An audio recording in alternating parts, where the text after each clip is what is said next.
On June 11, 2026, SpaceX priced its initial public offering at $135 a share.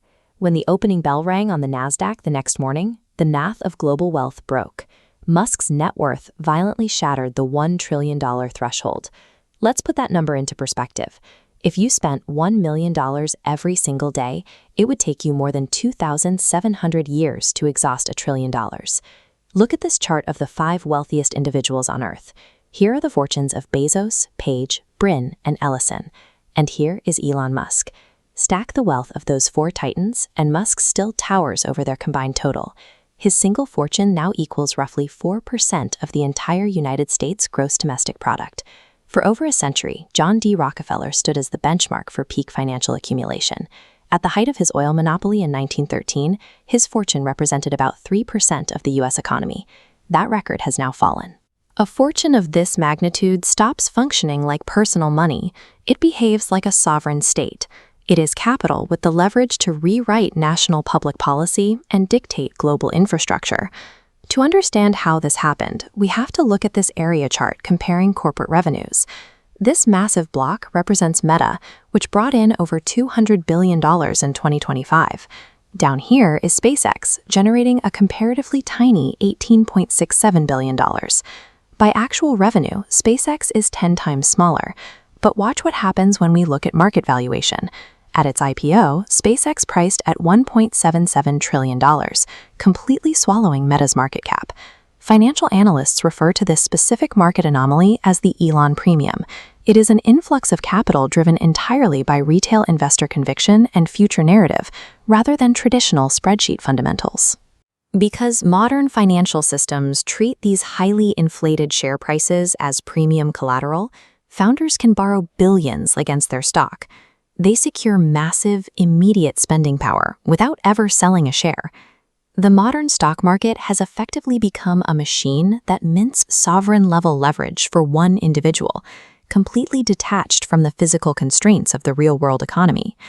All of that accumulated capital requires protection.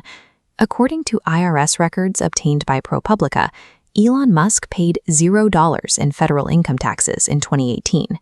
One of the primary mechanisms shielding this wealth is the Musk Foundation, a tax-exempt charitable entity holding over $14 billion in assets.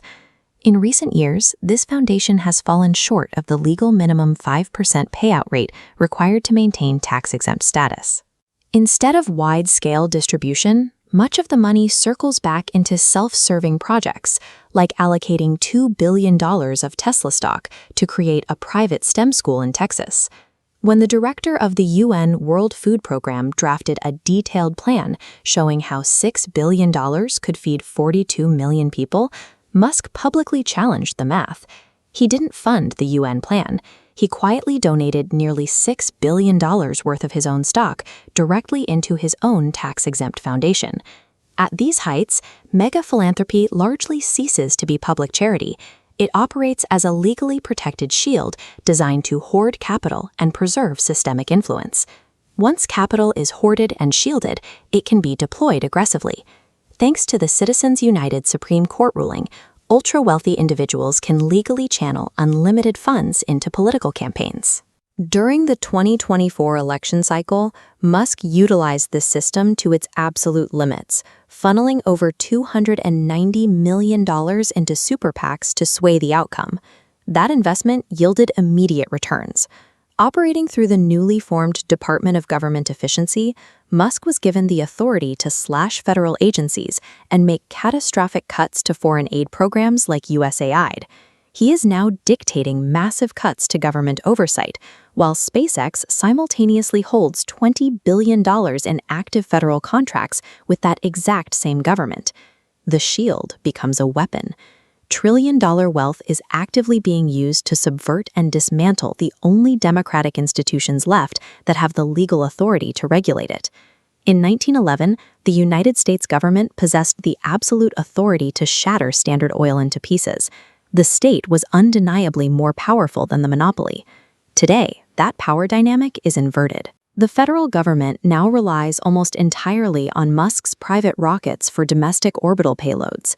And internationally, Whole nations depend on his Starlink network for baseline communications. When a single private citizen controls the communication infrastructure, the aerospace industry, and a $1.1 trillion fortune, the system transitions into a functioning oligarchy. The democratic vote of the average citizen struggles to compete with 12 zeros. The creation of the world's first trillionaire is often celebrated as the pinnacle of human innovation, but a closer look at the mechanics reveals something far more concerning. It is a blinking warning light that our democratic balance is failing.